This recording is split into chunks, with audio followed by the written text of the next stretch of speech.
China could have 4 aircraft carriers by 2022, should the Navy be worried? The People's Liberation Army Navy, more commonly known outside of China as the Chinese Navy, is modernizing at a breakneck pace.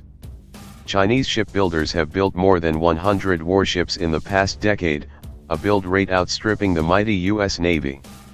Most importantly, China now has 2 aircraft carriers Liaoning and a second ship under sea trials and a third and possibly fourth ship under construction.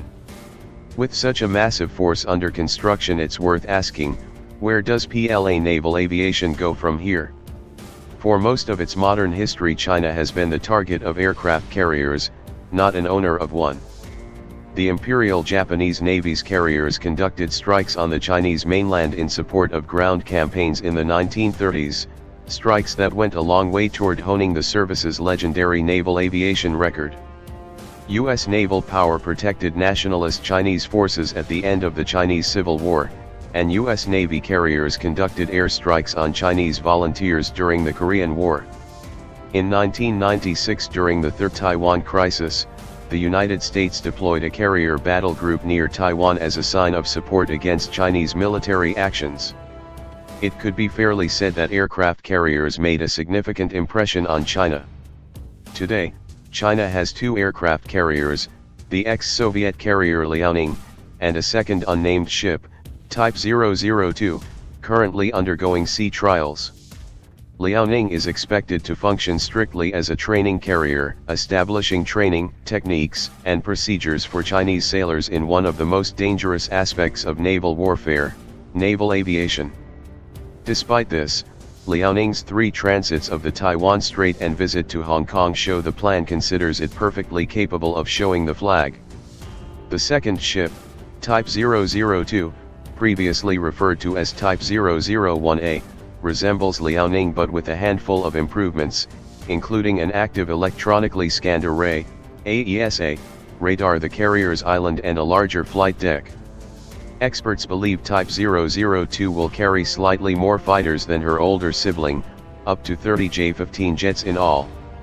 Type 002 will be the first combat-capable carrier, although the lack of a catapult means its aircraft must sacrifice range and striking power in order to take off from the flight deck. A third ship of yet another class is under construction at the Jiangnan shipyard at Shanghai, with credible reports of a fourth ship of the same class under construction at Dalian. This new class, designated Type 003, is the first Chinese carrier constructed using a modern, modular construction method. The modules, known as superlifts, each weigh hundreds of tons, are assembled on land and then hoisted onto the ship in dry dock. Large American and British warships, including carriers such as the USS Gerald R. Ford and HMS Queen Elizabeth, are assembled using the superlift method. Although there are few hard details on Type 003, we do know some things. The new carrier will forego the ski ramp method for catobar, or catapult-assisted takeoff but arrested recovery. The use of catapults will allow the carrier to launch heavier aircraft with great fuel and weapons loads, making the carrier more effective as a power projection platform. China has reportedly conducted thousands of test launches of a new electromagnetic aircraft launch system, EMLS. Not only does an EMLS launch system enable the launch of heavier combat jets, it can also launch propeller-driven aircraft similar to the U.S. Navy's E-2D Hawkeye airborne early warning and control aircraft and the C-2 Greyhound cargo transport.